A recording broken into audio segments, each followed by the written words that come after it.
Je suis très heureux avec Anne d'être parmi vous en cette journée de dimanche. Et donc, quand Eric et Sylvie nous ont gentiment invités pour ce week-end, j'ai dit à Eric et Sylvie que je leur proposerai le choix entre trois sujets.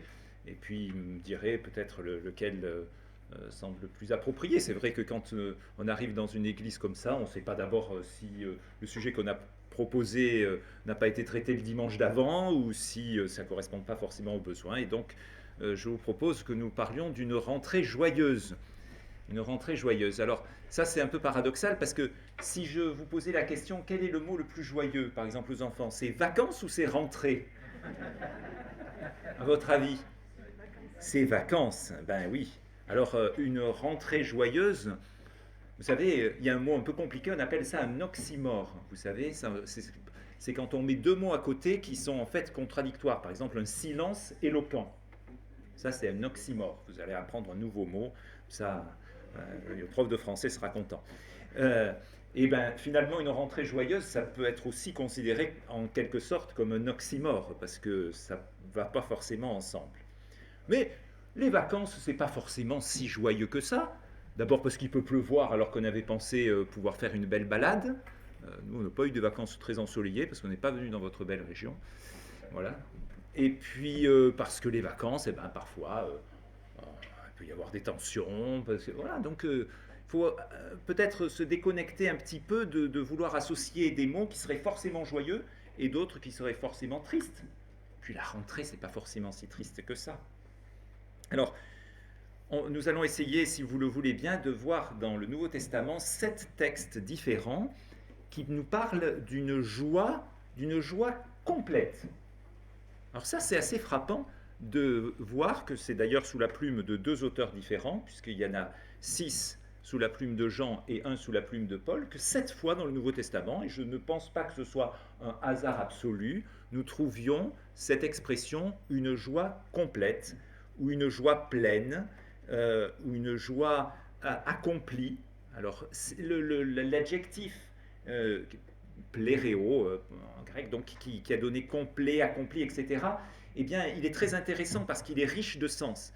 Vous savez que c'est le terme que utilisent les évangélistes, en particulier Matthieu, quand dans son évangile il dit « afin que fût accompli ». Voilà, c'est quelque chose qu'on attendait et qui arrive, et qui remplit un manque qui existait. Voilà, si je pouvais définir le terme, voilà ce que je dirais. Et donc, à cette reprise, il est question d'une joie, mais complète. Alors là, ça peut peut-être paraître un peu paradoxal parce que on ne peut pas. Comment se peut-il que nous soyons complètement joyeux? Il y a toujours des choses un peu tristes. Ne serait-ce que parce qu'il y a un ami qui n'est pas ici aujourd'hui et qui est malade. Alors c'est vrai que nous sommes heureux de nous retrouver, nous sommes heureux dans la présence du Seigneur, mais il y a toujours, parce que nous sommes sur une terre de pleurs, de misère et de larmes, il y a toujours une part qui reste, qui n'est pas complète. Et pourtant, paradoxalement, la Bible nous parle d'une joie complète. Alors nous comprenons, et j'y reviendrai en conclusion, que cela c'est aussi dans l'attente de plus, mais ça nous montre que déjà, dans une mesure aujourd'hui, une mesure suffisamment large pour que l'adjectif qui soit utilisé soit justement ce complet, eh bien dans une mesure, nous pouvons éprouver une joie qui est suffisamment grande pour qu'elle soit complète. Alors la première joie, je vous propose de la voir dans l'évangile selon Jean, dont nous tirerons 4 des 7 passages. Et dans l'évangile selon Jean, je ne vais pas les prendre dans l'ordre de l'évangile, je vais essayer de les prendre plutôt dans un ordre un peu logique. Et je vous propose d'aller au chapitre 17, Jean chapitre 17. C'est un chapitre assez unique, puisque c'est un chapitre qui constitue une prière de Jésus.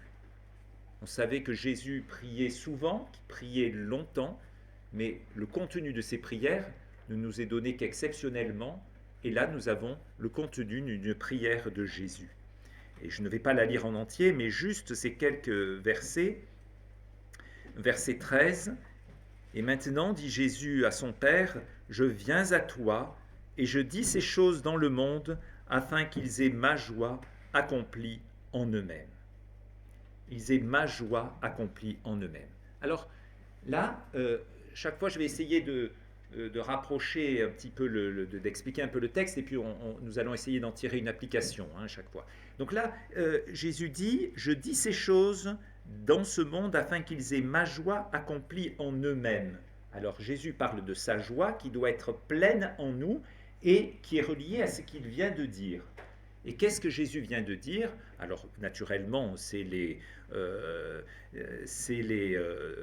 12 versets qui précèdent et que nous n'allons pas lire, mais en particulier dans ces 12 versets, il y a une expression qui est assez extraordinaire, c'est « J'ai achevé l'œuvre que tu m'as donné à faire ».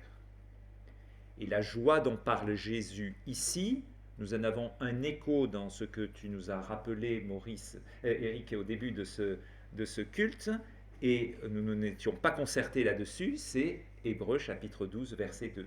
À cause de la joie qui était devant lui, il a enduré la croix ayant méprisé la honte. Donc la joie de Jésus qui maintenant peut être pleine en nous, eh bien, c'est la joie de son œuvre accomplie. C'est donc, pour nous, la certitude du salut. Vous le voyez au verset 12, juste avant, « J'ai gardé ce que tu m'as donné, et aucun d'entre eux n'est perdu. » Sinon, le fils de perdition, afin que l'écriture fût accomplie, encore une autre accomplie, mais aucun d'entre eux n'est perdu. Et donc, c'est ce en quoi Jésus nous demande de nous réjouir et de partager sa joie à lui, c'est le fait qu'il a accompli l'œuvre de notre salut et qu'aucun n'est perdu. Pourquoi? Parce que nous étions perdus. Chacun de nous étions perdus avant. Alors c'est vrai que, franchement, moi j'ai eu le privilège de grandir dans une famille chrétienne, je fréquentais ces bancs quand nous venions avec mes parents de Nîmes il y a des années et des années, tout enfant, et le sentiment d'être perdu est peut-être pas si prégnant que quand on a eu une vie de patachon ou qu'on a commis des choses horribles. John Newton, vous savez, celui qui a écrit Amazing Grace, qui était transporter des esclaves dans son bateau. Alors lui, effectivement, j'étais perdu, écrit-il dans ce chant.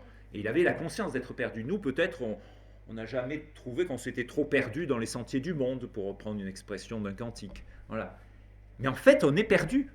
Fondamentalement, le Fils de l'homme est venu chercher et sauver ceux qui étaient perdus, c'est-à-dire vous et moi, que nous en soyons plus ou moins conscients. Et la joie fantastique que nous pouvons avoir, une joie qui, du coup, est une joie qui est valable aujourd'hui, demain, quelles que soient les circonstances, même si on est très malade, même si nos enfants vont mal, etc., eh bien, c'est la joie d'être sauvé, la joie du salut. Parce que c'est quand même incroyable de savoir que moi qui suis un pécheur, et franchement, la semaine passée, et je suis désolé de vous le dire, la semaine qui s'ouvre, vous allez être pécheur de nouveau, vous allez pécher, et puis vous allez dire une parole que vous regretterez, et puis vous aurez un geste qui ne sera pas adapté, et puis vous aurez des pensées impures, etc. Mais oui, et pour tout cela, nous pouvons nous réjouir. Ah non, pas nous réjouir d'être pécheurs et de pécher, ça non. Hein. Ne vous méprenez pas sur mes paroles. Hein. Nous sommes invités à poursuivre la sainteté. Mais face à ça, qui nous accable peut-être, eh bien, il y a le salut parfait. Le fait que nous ne serons jamais perdus. Le fait que nous pouvons être joyeux de notre salut. Et cela tous les jours que Dieu fait. Alors si vous, un jour, vous n'avez pas trop le moral, vous vous dites, oh là là, c'est la déprime, relisez le début du psaume 32. Relisez le début du psaume 32. On ne va pas le faire ce matin. Et vous regarderez, celui dont la transgression est pardonnée, dont le péché est couvert. Bienheureux est-il. Bienheureux est-il. Voilà. Et alors c'est frappant de voir que dans l'Évangile, souvent ceux qui sont amenés au salut, eh bien, du coup, ils sont joyeux. Alors, vous avez un exemple de personnage des Évangiles qui est joyeux quand il rencontre Jésus? Il était tout petit, et il était très riche. Ça ne vous dit pas, les enfants? Vous n'avez pas une idée? Qui c'est? Zachée. Voilà, j'entends murmurer. Ben oui, Zachée, il est tout joyeux. Pourquoi? Parce que le salut est venu dans cette maison. Parce que le Fils de l'homme est venu chercher et sauver ceux qui étaient perdus. Et puis il y en a un autre aussi, il était lui aussi très riche, mais pauvre dans son cœur. Et puis il repartait dans son lointain pays. Et puis il y a quelqu'un qui lui a annoncé l'évangile. Et puis il s'est ouvert au salut. Et il est reparti tout joyeux. Voilà. Et puis on pourrait multiplier les exemples. Et donc on peut être tout joyeux parce que Jésus nous a dit ces choses dans ce monde afin qu'ils aient ma joie accomplie en eux-mêmes. Qu'est-ce que Jésus nous dit? J'ai achevé l'œuvre que tu m'as donné à faire. Aucun d'entre eux n'est perdu. Et donc, s'il y avait un socle possible à notre joie dans ce monde, eh bien, c'est cela. C'est le fait que nous sommes sauvés pour l'éternité, que rien ne peut nous séparer de l'amour de Dieu qui est dans le Christ Jésus, notre Seigneur. Et ça, c'est la première et la plus fondamentale, je trouve, des joies que le Seigneur peut nous donner. Alors la deuxième, nous allons la trouver dans le même évangile selon Jean. Nous allons aller au chapitre 3 et au verset 29. Peut-être pour la compréhension, vaut-il mieux la peine de commencer au verset 25. Il y eut donc une discussion entre quelques-uns des disciples de Jean et un juif touchant la purification. Et ils vinrent à Jean et lui dirent: Rabbi, celui qui était avec toi au-delà du Jourdain, à qui tu as toi-même rendu témoignage, c'est-à-dire Jésus, voici, il baptise et tous viennent à lui. Et Jean répondit et dit: Un homme ne peut rien recevoir à moins qu'il ne lui soit donné du ciel. Vous-même, vous me rendez témoignage que j'ai dit: Ce n'est pas moi qui suis le Christ, mais je suis envoyé devant lui. Celui qui a l'épouse est l'époux, mais l'ami de l'époux qui l'assiste et l'entend est tout réjoui à cause de la voix de l'époux. Cette joie, donc, qui est la mienne, est accomplie. Il faut que lui croisse et que moi je diminue. Cette joie, donc, qui est la mienne, est accomplie, ou est pleine, ou est complète. Il faut que lui croisse et que moi je diminue. Donc une fois qu'on a le pardon de nos péchés, qu'on est assuré, etc., eh bien une source de joie complète, c'est de laisser Jésus grandir en nous et nous diminuer. C'est intéressant de voir cette situation-là. On tend un piège finalement à Jean-Baptiste en la circonstance, parce qu'on lui dit: attends, avant toi tu étais le baptiseur numéro 1, et bien maintenant tu deviens le baptiseur numéro 2. Et ça ne te fait pas un petit problème, ça, que tu deviennes le baptiseur numéro 2? Et lui dit: mais c'est pas un problème du tout, au contraire, s'il lui croit et que moi je diminue, ma joie est accomplie, ma joie est complète. Extraordinaire de voir que Jean réagit ainsi, parce que finalement la compétition entre nous, eh bien c'est un coupe-joie des premières. Parce que finalement, on veut avoir plus que l'autre, on veut être mieux que l'autre, on veut avoir ce que l'autre a, etc. Et il y a de la compétition. Alors ça peut être sur plein de plans, ça peut être sur les plans purement matériels, il a une plus belle voiture que moi, etc. Mais ça peut être aussi, même aussi sur le plan spirituel. Voilà. Oh, lui dans l'église, il est plus reconnu que moi, etc. C'est un coupe-joie. Il faut que lui croisse et que moi je diminue. Alors vous savez, nous vivons dans une période où on nous dit il faut s'épanouir, il faut se réaliser soi-même, il faut être soi-même. Ça, vous le lisez, vous ouvrez n'importe quel magazine, vous trouvez plein d'articles là-dessus.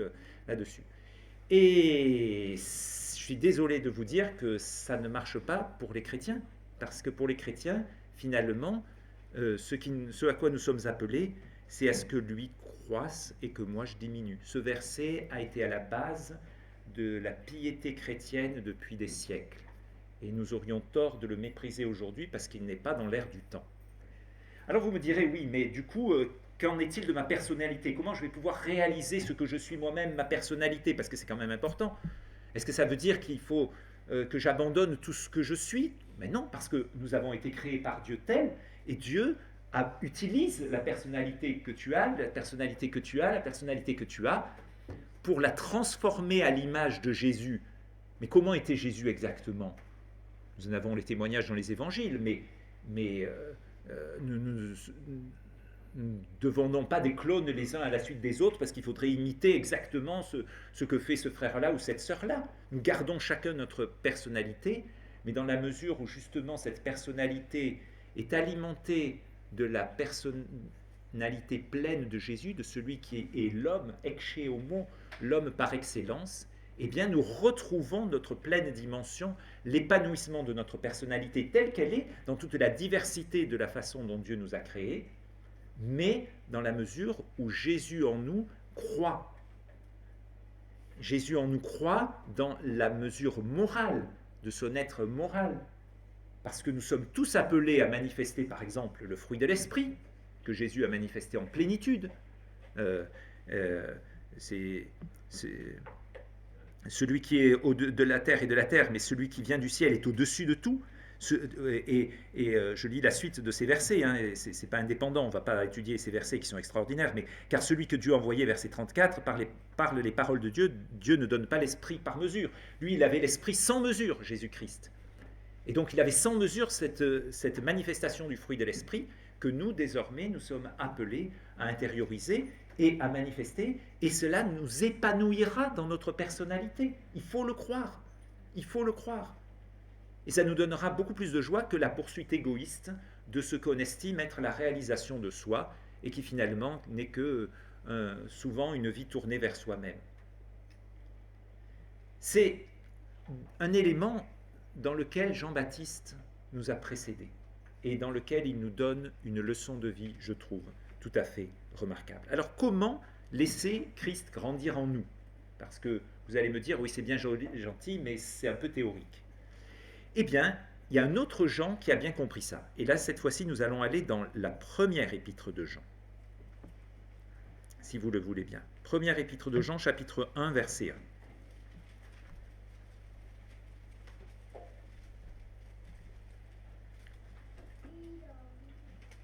Jean 1, verset 1. Ce qui était dès le commencement, ce que nous avons entendu, ce que nous avons vu de nos yeux, ce que nous avons contemplé et que nos mains ont palpé concernant la parole de la vie. Et la vie a été manifestée, et nous avons vu, et nous déclarons et nous vous annonçons la vie éternelle qui était auprès du Père et qui nous a été manifestée. Ce que nous avons vu et entendu, nous vous l'annonçons, afin que vous aussi vous ayez communion avec nous. Or notre communion est avec le Père et avec son Fils Jésus-Christ. Et nous vous écrivons ces choses afin que votre joie soit accomplie. Imaginez-vous, un vieux monsieur, tous ses amis sont morts. Tous ceux avec lesquels il avait partagé des choses extraordinaires, ils sont tous morts. Il a peut-être 90 ans. Il s'assied, il écrit une lettre. Et au lieu de commencer sa lettre comme on fait d'habitude, de la part de Jean, apôtre, aux frères et sœurs bien-aimés, grâce et paix à vous de la part de Dieu. Hein, voilà, il aurait pu commencer comme on fait normalement. Oh non, il commence à écrire ce que nous avons vu, ce que nous avons contemplé, ce que nos mains ont touché dès le commencement concernant la parole de la vie. Ça faisait 60 ans, peut-être, qu'il n'avait plus vu, qu'il n'avait plus touché, qu'il n'avait plus entendu. Mais ces paroles, cette personne, lui restait sur le cœur, à un point tel qu'il commence par écrire cela, dans un jaillissement qui est extraordinaire. Alors oui, chez Jean, l'apôtre, le vieux monsieur qui écrit d'Éphèse, oui, il y avait vraiment cette proximité de Jésus.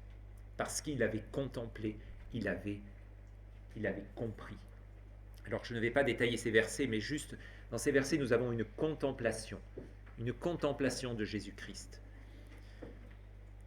Toujours la piété chrétienne s'est nourrie de livres, et un livre qui a été un des plus édités dans le monde chrétien, vraiment au sens large, parce que c'était un écrivain catholique qui l'a écrit depuis des siècles, s'appelle L'imitation de Jésus-Christ, de Thomas à Kempis, qui est un livre qui a quelques aspects mystiques et qui, moi, me gêne un peu dans les marges, mais qui est quand même l'expression de quelqu'un qui avait vraiment avancé dans sa vie chrétienne.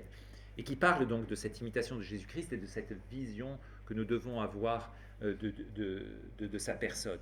Et c'est pour cela que, vous savez, c'est comment on arrive à imiter quelqu'un? Eh bien, en vivant finalement avec lui. Forcément,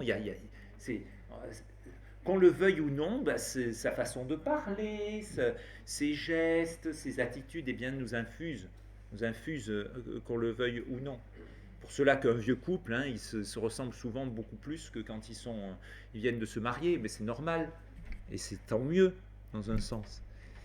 Et donc, la familiarité avec Jésus, c'est ce qu'avait vécu Jean pendant 60 ans. Et ça ressort de façon magnifique. Et alors, pour nous aussi, ce qui nous est demander, c'est justement cette communion verticale avec le Père et son Fils Jésus-Christ. Notre communion est avec le Père et son Fils Jésus-Christ, et nous vous écrivons ces choses afin que votre joie soit complète. Alors qu'est-ce que ça veut dire très concrètement d'avoir communion avec le Père et son Fils Jésus-Christ? Eh bien, finalement, comme je disais, ça signifie passer du temps ensemble. Ben, ça signifie que on va ouvrir la Bible tout simplement, régulièrement. Ça signifie qu'on va prier régulièrement. Ça signifie qu'on va participer aux réunions de l'Église régulièrement. C'est les 3 moyens de grâce habituels. Il n'y a rien d'extraordinaire ni de particulièrement nouveau. Donc, il y a à la fois la piété personnelle et ce qui se vit collectivement. Et j'aimerais insister un petit peu sur ce qui se vit collectivement. Parce que juste avant, or notre communion est avec le Père et avec son Fils Jésus-Christ, vous avez ce verset 3, « Ce que nous avons vu et entendu, nous vous l'annonçons, afin que vous aussi vous ayez communion avec nous. » Donc il y a à la fois cette dimension verticale de la communion, donc cette relation avec le Père et son Fils Jésus-Christ, par ces divers moyens qu'il nous a donnés, donc la prière, la parole. Moi, j'ajoute aussi souvent les cantiques, parce que je trouve que les cantiques permettent souvent de mixer parole et prière. Hein. Donc, chantons, mes amis. Et puis, cette communion aussi horizontale, les uns avec les autres, notre communion, afin que vous aussi, vous ayez communion avec nous. Et alors, finalement, pour qu'on soit joyeux ensemble, eh bien, je pense que nous devrions davantage parler de Jésus-Christ entre nous.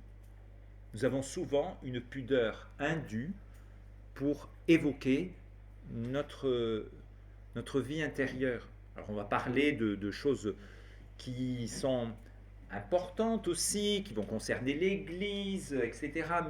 Mais finalement, par rapport à ce que on a perçu, on a goûté du Seigneur qui est bon, pour reprendre l'expression de Pierre, eh bien, nous allons être assez timides finalement dans nos échanges les uns avec les autres. Et c'est dommage, parce que justement, ce serait un moyen d'avoir communion les uns avec les autres et un moyen d'être joyeux, d'avoir même une joie complète, une joie accomplie. Et donc, réjouissons-nous les uns les autres, réjouissons notre frère, notre sœur en lui parlant de ce que Jésus, de ce que j'ai vu, de ce que j'ai entendu. Alors bien sûr, comme malheureusement on pourrait dire, ben oui, mais Jean, il pouvait bien dire ça, parce que lui, il avait été sur la montagne de la Transfiguration, il avait vu la résurrection de la fille de Jairus, il avait vu des choses extraordinaires. Oui, mais le témoignage nous en est laissé dans les évangiles, la Bible de la Genèse à l'Apocalypse est remplie de Jésus-Christ, et nous avons l'Esprit de Dieu en nous pour nous le faire percevoir. Il vous est avantageux que je m'en aille. Jean aussi avait entendu ça, hein. Donc, et nous pouvons l'entendre à sa suite. Et donc, comme le dit... parce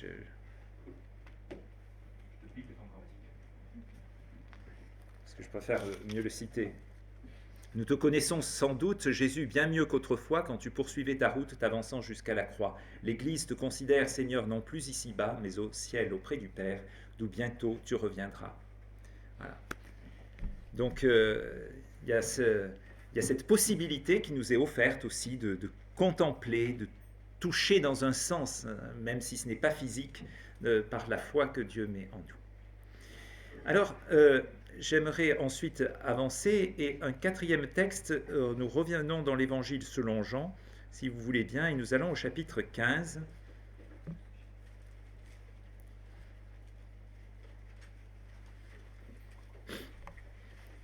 Jean chapitre 15, au verset, je vais lire le verset 10 et le verset 11. Si vous gardez mes commandements, vous demeurerez dans mon amour, comme moi j'ai gardé les commandements de mon Père et je demeure dans son amour. Je vous ai dit ces choses afin que ma joie soit en vous et que votre joie soit accomplie. Ces deux versets se situent après l'épisode assez connu, je pense, du cep et du sarment. Ça, je pense que ça vous dit quelque chose. Moi, je suis le cep, vous les sarments. Et Jésus, dans ce dernier discours qu'il laisse à ses disciples avant d'aller à la croix, égale, si je puis dire un peu, demeurer en lui, garder ses commandements et aimer. Donc demeurer, garder, aimer sont 3 verbes que vous retrouverez sous différentes formes dans ces chapitres, en particulier les chapitres 14 et 15, qui montre qu'en fait, quel est le secret de la joie de Jésus lui-même. Puisque là, vous voyez, afin que ma joie soit en vous et que votre joie soit accomplie ou soit pleine ou soit complète. Ma joie soit en vous. Quelle était la joie de Jésus-Christ? Alors ça, c'est un vrai sujet parce que il y avait la joie qui était devant lui, donc on peut penser effectivement à cette joie future de l'œuvre accomplie, du fait que ce que le Père lui avait demandé de faire, il l'accomplirait parfaitement, et voilà. Mais ça, c'est sa joie du moment, si je puis dire. Et est-ce que la vie de Jésus a été joyeuse? Quand on lit les évangiles, c'est pas forcément évident, hein. Même par rapport à ses proches, un jour il retourne à Nazareth, on croit qu'il est fou. C'est quand même pas évident, vous retournez dans votre famille, on dit mais attends, t'es complètement fou. Et puis il avait sélectionné quelques amis pour être proche de lui, mais ses amis ne le comprenaient pas.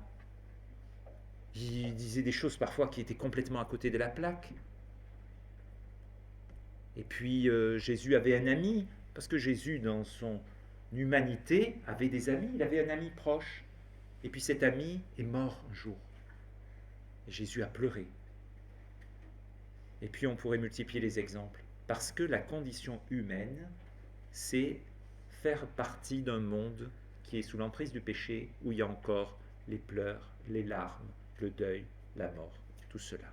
Et Jésus l'a expérimenté aussi. Mais pourtant, il peut parler de ma joie et de cette joie complète. Sa joie en nous. Pourquoi? Parce qu'il faisait ce que le Père lui demandait de faire. Il gardait les commandements de son Père et il demeurait dans son amour. Et il dit, je vous ai dit ces choses afin que ma joie soit en vous et que votre joie soit accomplie. Pour être complètement joyeux, il n'y a pas d'autre chemin. Parce que celui que nous avons contemplé, ça c'est le verset précédent, nous avons à l'imiter. Nous ne sommes pas simplement appelés à une contemplation, mais à une imitation. Et l'imitation ne peut être valable que si effectivement il y a contemplation. Mais une fois qu'on a contemplé, qu'on a été émerveillé par Jésus-Christ, eh bien nous sommes appelés à marcher comme lui a marché. C'est exactement ce que nous dit le même évangéliste dans sa première épître. Et donc, nous sommes appelés à marcher comme Jésus. Et qu'est-ce que Jésus nous dit? Eh bien, j'ai gardé les commandements de mon Père et je demeure dans son amour. Garder les commandements. Alors là aussi, je parlais d'oxymore, on peut le rentrer ici aussi, parce que joyeux commandement, c'est pas forcément deux termes qui vont parfaitement ensemble. Parce que quand on me commande quelque chose, bon, c'est pas forcément la joie de le faire. Et pourtant, l'apôtre Jean, au bout de sa vie, le vieux monsieur de 90 ans qui avait commencé sa lettre, il va la terminer en disant « Et ces commandements ne sont pas pénibles ». Ah bon? Ah bon? C'est pas pénible les commandements de la Bible? Qu'est-ce que vous en pensez?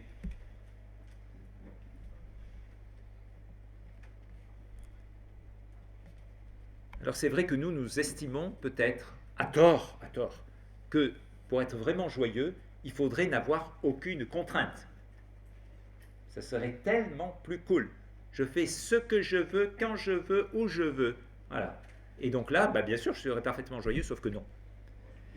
Les pédagogues vous disent que certains enfants qui ont, et on a des amis qui, il y a quelques années, travaillaient dans une structure qui accueillait des enfants complètement paumés. Et ils nous racontaient l'histoire de l'enfant le plus difficile qu'ils avaient dans leur structure. C'était le fils d'un couple de chirurgiens de Bordeaux qui avait décidé d'élever leur fils en lui donnant aucune contrainte.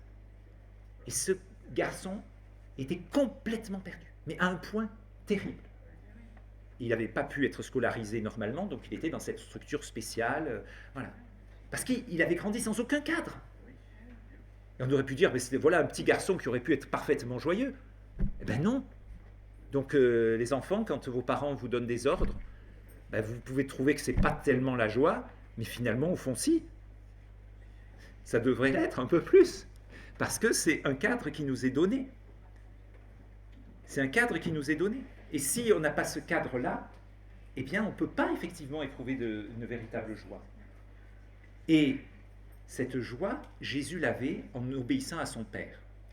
Et pourtant, ce n'est pas un déni de sa personne d'obéir. Parce que nous, obéir, parce que quoi Dieu a dit, hein, on n'a pas envie d'obéir, eh bien on a l'impression que c'est un déni. Mais Jésus dit combien de fois dans cet évangile, il dit, mais moi je dis les paroles que le Père m'a dit de dire, je fais les actes que le Père m'a dit de faire, etc. etc. Et ça transpire la joie. Et la preuve, il conclut en disant, mais finalement ma joie, elle est là, et votre joie, elle peut être accomplie si vous suivez le même chemin que moi, si vous obéissez au commandement de Dieu. Parce que finalement, quand on désobéit au commandement de Dieu, eh bien, nous savons très bien, il y a la petite voix du Saint-Esprit dans notre cœur qui nous dit, ah dis donc, pas chouette ce que tu fais là. Et au fond, on ne peut pas être vraiment joyeux. Alors on connaît peut-être des amis qui, bien que croyants, s'enfoncent dans un chemin qui vraiment est difficile. Et bien souvent, on perçoit au fond d'un regard, etc., qu'ils n'ont pas trouvé l'accomplissement qu'ils cherchaient peut-être en s'éloignant. Non. Pour demeurer, pour garder, pour être aimé, il y a ces commandements de Dieu, et ces commandements ne sont pas pénibles. Voilà. Alors ensuite, un autre texte et se situe dans le chapitre d'après, au chapitre 16. Nous avons encore une 5e fois cette expression, la joie complète, c'est au verset 23. Jean 16, 23. Et en ce jour-là, vous ne ferez pas de demande. En vérité, je vous dis que toutes les choses que vous demanderez au Père en mon nom, il vous les donnera. Jusqu'à présent, vous n'avez rien demandé en mon nom. Demandez et vous recevrez afin que votre joie soit accomplie ou soit complète. Donc Jésus évoque son départ, il évoque la tristesse qui sera celle de ses disciples, parce qu'effectivement les disciples verront Jésus crucifié, ce Messie dans lequel ils avaient mis tant d'espoir, eh bien, être rejeté par le peuple juif et par les Romains, et puis ils les reverraient et leur cœur se réjouira. Et à partir de ce moment-là, Jésus leur dit, mais vous savez, avant vous vous adressiez directement à moi, parce que, Seigneur, il faut trouver du pain, Seigneur, il y a de la tempête, Seigneur, etc. Bah oui, c'était facile, il était à côté. Puis là, il annonce qu'il va partir, et alors il leur dit, mais vous aurez une ressource, cette ressource, ce sera la prière. Et toutes les choses que vous demanderez au Père en mon nom, il vous les donnera, et vous recevrez, demandez et vous recevrez afin que votre joie soit complète. Effectivement, c'est vrai que vous l'avez sans doute expérimenté, nous demandons quelque chose au Seigneur, nous faisons une prière, il nous l'accorde. Nous sommes tout réjouis par cette demande-là. Sauf que ce verset, vous êtes d'accord avec moi, il nous pose quand même un problème. Et il ne faut pas tergiverser, hein, il y a quand même un souci. Toutes les choses que vous demanderez au Père en mon nom, il vous les donnera. C'est ce que vous vivez, les amis? Oui. Tout le temps, 100%? Toutes les choses? Toutes vos prières ont toujours été exaucées tout de suite? Ben non. Alors, comment ça marche? Sujet délicat. Parce que il y a des prières qui sont parfois instantes, des prières qui sont justifiées, me semble-t-il, des prières qui sont nourries d'une angoisse, d'un désir qui peut être fort. Seigneur, tu vois, je suis tout seul et j'aimerais bien trouver un conjoint. Seigneur, tu vois, mon ami est malade et j'aimerais tant qu'il guérisse. Seigneur, mon enfant va mal et je ne sais pas comment faire pour l'arrêter. Seigneur, je n'ai pas de travail depuis longtemps et ça me pèse beaucoup. Et on pourrait multiplier les situations.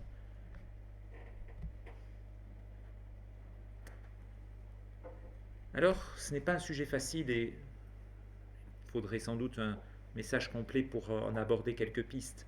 Mais je vous invite à réfléchir sur tout ce que vous demanderez au Père en mon nom, il vous les donnera. Sur le en mon nom. Et ce n'est pas une échappatoire pour essayer d'appliquer ce verset. C'est que nous avons l'habitude de terminer nos prières au nom du Seigneur Jésus. Amen. Voilà, exactement. Mais le en mon nom a une force qu'il convient de ne pas méconnaître. Et le en mon nom, c'est nourri de tout ce qu'est Jésus-Christ, de ce qu'il a fait, etc. Et peut-être qu'une ouverture sur ces prières instantes auxquelles il n'est pas répondu, l'ouverture que je trouve à la fois la plus poignante et la plus explicatrice, c'est Gethsémané.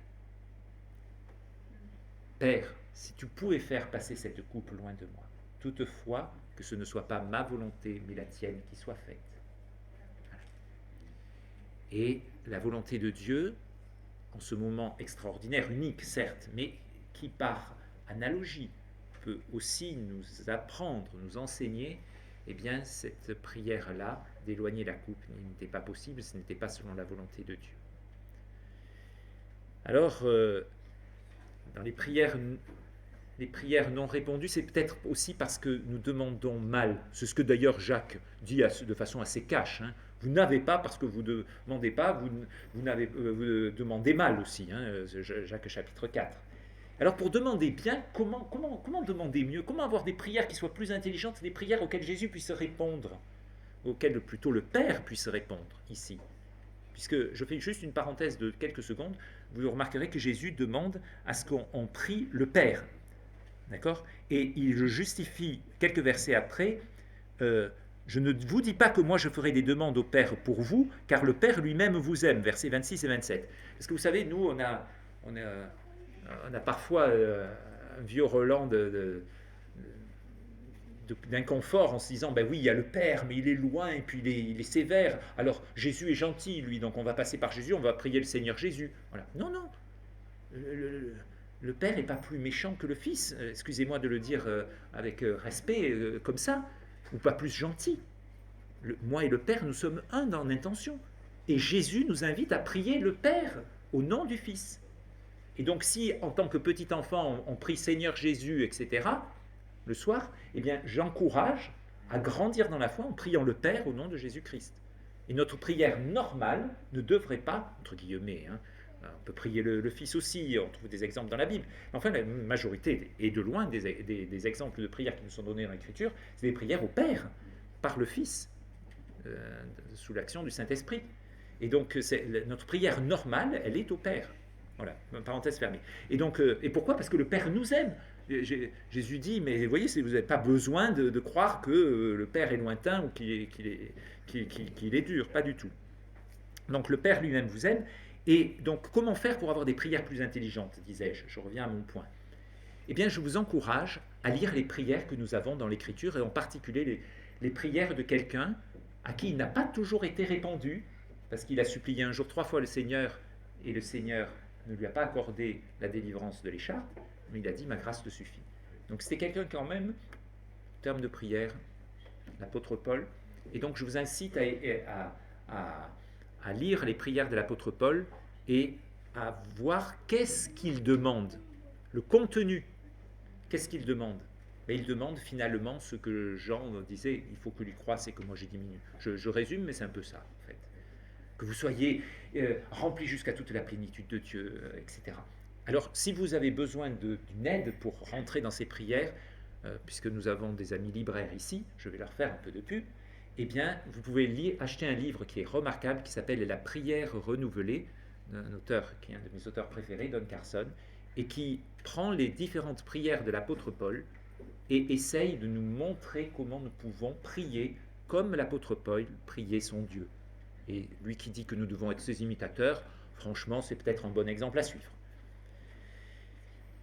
Alors, le sixième texte, nous le trouvons dans Philippiens au chapitre 2, et là, cette fois-ci, ce n'est pas Jean qui nous rapporte cela, c'est Paul, Philippiens au chapitre 2, et nous allons commencer à lire au verset 1.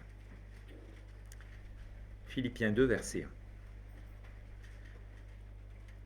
Si donc il y a quelque consolation en Christ, si quelque soulagement d'amour, si quelque communion de l'esprit, si quelque tendresse et quelque compassion, rendez ma joie accomplie, ma joie complète, en ceci, que vous ayez une même pensée, ayant un même amour, étant d'un même sentiment, pensant à une seule et même chose, que rien ne se fasse par esprit de parti ou par vaine gloire, mais que dans l'humilité, l'un estime l'autre supérieur à lui-même, chacun ne regardant pas à ce qui est à lui, mais chacun aussi à ce qui est aux autres. Qu'il y ait donc en vous cette pensée qui a été dans le Christ Jésus. Et je m'arrête là parce que la suite, vous la connaissez par cœur. Donc quel est le contexte quand Paul écrit cela aux Philippiens? À Philippe, c'est une église qui est sympathique. Moi, j'aurais bien aimé aller visiter l'église à Philippe. Je ne sais pas, d'après ce qu'il en est dit dans les actes et puis dans cette lettre, c'était une église sympathique. Bon, c'est une église où tout n'allait quand même pas sur des roulettes parfaites. Parce qu'au chapitre 4, Paul est obligé de les encourager à se réjouir. Hein. Vous savez, c'est l'épître dite de la joie. Mais pourquoi? Parce qu'il devait peut-être un peu plus se réjouir. Réjouissez-vous toujours dans le Seigneur. D'ailleurs, je fais une parenthèse là. Vous remarquerez que Paul les encourage à se réjouir, mais il ne leur dit pas comment se réjouir, comment montrer leur joie. Alors, parce que ça, c'est toujours le grand sujet. Vous savez, on disait la joie du chrétien, quand j'étais jeune, on disait la joie du chrétien, c'est une joie solennelle, c'est une joie intérieure. Bon, okay, peut-être. Après, David, elle a sauté, il a dansé devant l'arche, et puis sa femme l'a méprisé pour cela, mais elle a eu tort. Donc, la Bible ne s'intéresse pas, je suis désolé de le dire ainsi, à la façon dont l'un ou l'autre va montrer sa joie. Parce que entre un Lyonnais et un méridional, il y a peut-être des tempéraments un peu différents. Enfin, Pagnol nous l'a dit il y a déjà bien longtemps. Donc tout ça pour dire que c'est pas tellement le sujet, c'est pas tellement comment montrer sa joie, c'est de l'éprouver soi-même, et puis après elle se montrera selon notre personnalité, selon les circonstances, etc. Mais c'est pas tellement le sujet. Donc là, Paul écrit à une église où ils avaient quand même besoin de cet encouragement à se réjouir davantage. Pourquoi ils devaient se réjouir davantage? Pourquoi? Parce que dans l'église, il y avait un petit peu des tensions. Il y avait en particulier deux sœurs, une avec des noms bizarres hein, pour aujourd'hui, une Évodie et une autre Saint-Tiche. Enfin, Évodie, ça va mieux, j'en connais quelques-unes, mais Saint-Tiche, je ne sais pas si vous connaissez beaucoup de Saint-Tiche. Et elles ne s'entendaient pas très bien. Alors, comment dire pour aujourd'hui? Il y en aurait peut-être une qui aurait été pro-vaccin et l'autre anti-vaccin, par exemple, ou il y en aurait une qui aurait été pour la parole des sœurs ou contre la parole des sœurs. Non, je sais pas, il ne faut pas que j'aborde ces sujets. Donc, mais voyez, que fait Paul? Il leur dit, mais vous pouvez me rendre pleinement joyeux, complètement joyeux, si vous pensez à une seule et même chose. Ah bon? C'est-à-dire que non seulement Paul demande aux Philippiens de se réjouir, mais il demande aux Philippiens de le réjouir lui. Vous avez vu ça? Et il sera réjoui parce qu'il aura des frères et sœurs qui seront réjouis et qui s'entendront bien. Qui auront quoi, ces frères et sœurs?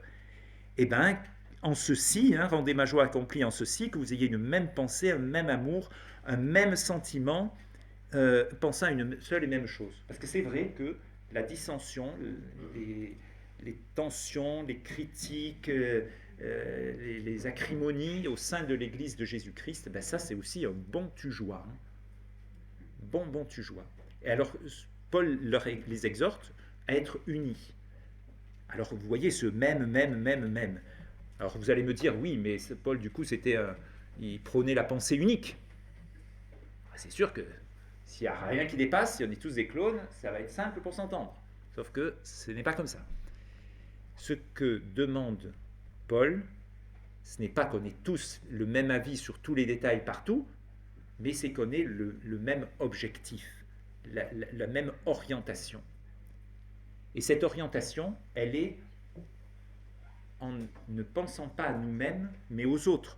Ah, mais nous retrouvons là notre ami Jean-Baptiste. Il faut que lui croisse et que moi je diminue. Donc ça, c'est l'axe vertical par rapport à Jésus, mais aussi par rapport aux autres autour de nous. Ben oui, il faut que eux croissent et que moi je diminue.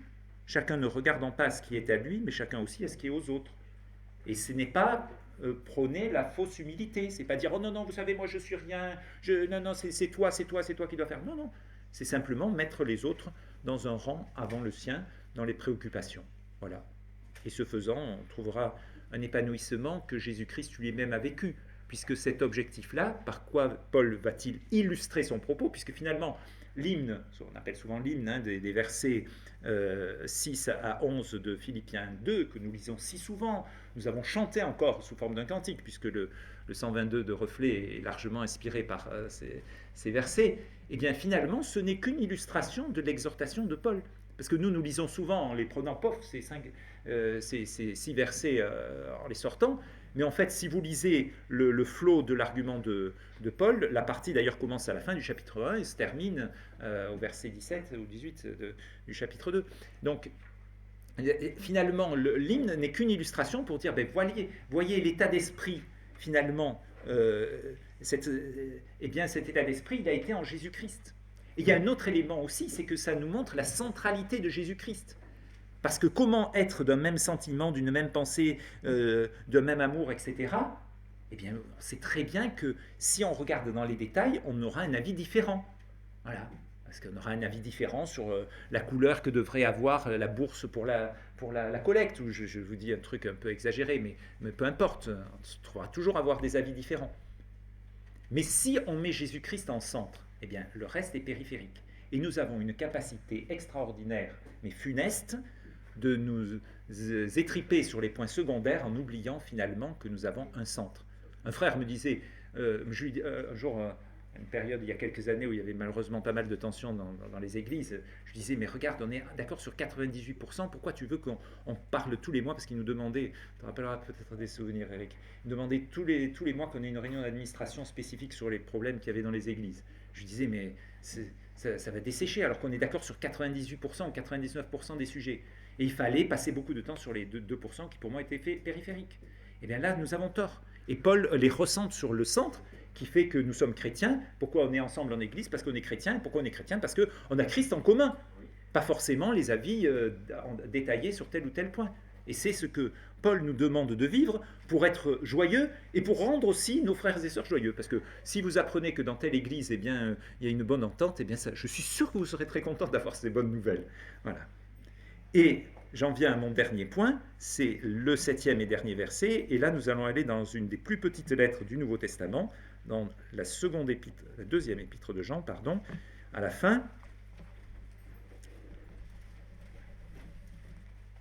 2 Jean, verset 12. Alors là, l'apôtre, il a écrit une lettre qui est plus classique. Vous aurez remarqué, il savait le faire aussi, puisqu'au début, il dit « L'ancien, la dame élue et ses enfants, la grâce et la miséricorde et la paix ». Voilà. Donc là, il était plus classique dans son expression. Et à la fin, il termine en disant ah, « J'aurais beaucoup de choses à vous dire, mais je n'ai pas voulu le faire avec du papier et de l'encre, mais j'espère aller vers vous et vous parler bouche à bouche. » Alors ça, c'est une traduction très littérale. Vous parlez de vive voix. C'est comme ça qu'il faudrait le traduire plutôt. Donc là, cette dame élue, il y a beaucoup les commentateurs hésitent. Est-ce qu'il s'agit d'une femme avec sa famille, ou est-ce qu'une espèce d'église de maison, ou est-ce que c'est une façon détournée de la part de Jean qui était dans un temps de persécution de parler d'une église à laquelle il s'adressait? Je dirais que ça ne fait pas une énorme différence. Mais en tout cas, toujours est-il qu'il y avait cet endroit, que ce soit une famille d'église de maison, que ce soit une église un peu plus large, et il avait des choses à leur dire. Il avait des avertissements, parce que malheureusement, il y avait des gens qui cherchait à les éloigner de Jésus-Christ, et il avait beaucoup d'autres choses à leur dire, mais il a envie de les voir, voilà, et afin que leur joie soit complète. Et c'est vrai que, je vais vous donner un exemple. Hier, Eric et Sylvie avaient invité Edgar et Hélène, et on s'est vu avec Edgar, parce qu'on est ensemble dans une association par Zoom, et là on s'est vu en 3D. Mais c'était drôlement sympa. On était content de se voir, non pas simplement par écran interposé. Parce que on a cette possibilité de passer du temps ensemble. Parce que les réseaux sociaux, je suis désolé, on peut échanger plein de trucs sympas par Instagram, Telegram, WhatsApp ou celui que vous préférez. Mais ce n'est pas du tout la même chose que de se parler face à face. Voilà. Et de passer du temps ensemble. Et cela, ça nous donne une joie accomplie. Il a envie qu'ils soient joyeux ensemble en passant du temps ensemble. Donc je récapitule les 7 points. Donc la première, c'était la joie de Jésus, celle du salut dont nous sommes certains. Ensuite, la joie de laisser Christ grandir en nous, en le contemplant, en l'imitant, en obéissant comme lui a obéi, en étant intelligent dans les prières que nous adressons au Père par lui, en étant unis les uns aux autres dans notre Église parce que nous aurons Christ devant nous comme élément fondamental, et parce que nous aurons passé du temps ensemble et pas simplement à travers des écrans. Voilà. Donc, et tout ça, ça peut donner une joie complète. Alors, vous allez me dire, oui, d'accord, mais il y a aussi des circonstances difficiles. Je reviens sur mon point, comment on peut avoir une joie complète? Ben oui, dans un sens, c'est vrai que moi aujourd'hui, ma joie n'est pas complète, je suis désolé, parce que je pense à Claude, qu'on a bien connu en région parisienne avant qu'il vienne dans votre région, et qui est à l'hôpital. Alors c'est vrai qu'on est très heureux d'être ici avec vous, mais il y a quand même cet élément-là. Moi j'aurais aimé voir Claude ici ce matin, et je pense à lui, et on pense tous à lui. Et puis vous avez sans doute sur le cœur plein d'autres sujets. Et l'apôtre Paul n'est pas naïf, parce que dans cette lettre aux Philippiens, où il parle tellement de joie, eh bien, à la fin, au chapitre 4, verset 10, il dit « Je me suis grandement réjoui dans le Seigneur de ce que... » etc., etc., parce qu'il y avait eu une visite. Et puis on lui avait apporté de l'argent parce qu'il était un peu juste. Et donc il s'est grandement réjoui. Et puis il y avait d'autres choses qui lui dit, je le dis avec des larmes. Mais en même temps, eh bien, il peut dire que sa joie peut être rendue complète. Alors nous comprenons qu'il y a à la fois cette mesure que Dieu peut nous remplir aujourd'hui de quelque chose auquel nous aspirons et auquel nous avons besoin de donner de la place, mais que ce ne sera jamais 100%. Et que, alors, il y en a qui font des maths, là, je pense. Eh bien, vous savez qu'il y a des courbes, alors la symptote, elle ne rejoint pas la droite qui est en haut, voilà, ça ne touche pas. Mais un jour, nous savons que la symptote rejoindra la droite. Et quand est-ce que la symptote rejoindra la droite? Quand la joie sera complète, parce que nous avons une espérance du 100%. Tant que nous serons sur la terre, même la personne la plus joyeuse, sa famille va bien, ses amis sont en bonne santé, son église est tranquille, etc., ben, il y a toujours 99%. Jamais 100%. Mais le 100% sera atteint. Et alors nous avons ce verset que nous avons dans Ésaïe chapitre 35, et c'est le dernier verset que je vais vous citer, qui est d'ailleurs situé à la fin de la première partie d'Ésaïe, qui nous annonce ce qui sera notre part. Et ceux que l'Éternel a délivrés retourneront et viendront à Sion, cette Sion céleste dont il est question dans Apocalypse 21 et 22, viendront à Sion avec des chants de triomphe, et une joie éternelle sera sur leur tête, et ils obtiendront l'allégresse et la joie, et le chagrin et le gémissement s'enfuiront. Voilà. Et ça, c'est, chers amis, notre espérance. Et dans cette espérance, nous pouvons être à la fois ambitieux et réalistes. Je vous ai dit ces choses dans le monde, dans ce monde, disait Jésus, le premier texte que je vous ai lu, vous vous rappelez, dans ce monde qui est encore cassé, qui est encore une terre de tristesse, mais je vous ai dit dans ce monde, ces choses dans ce monde, afin que votre joie soit complète. Et donc déjà nous pouvons avoir une mesure, même si nous savons que cette mesure ne sera complète qu'une fois que la joie éternelle nous sera assurée, et cela, c'est aussi une certitude vers laquelle nous allons.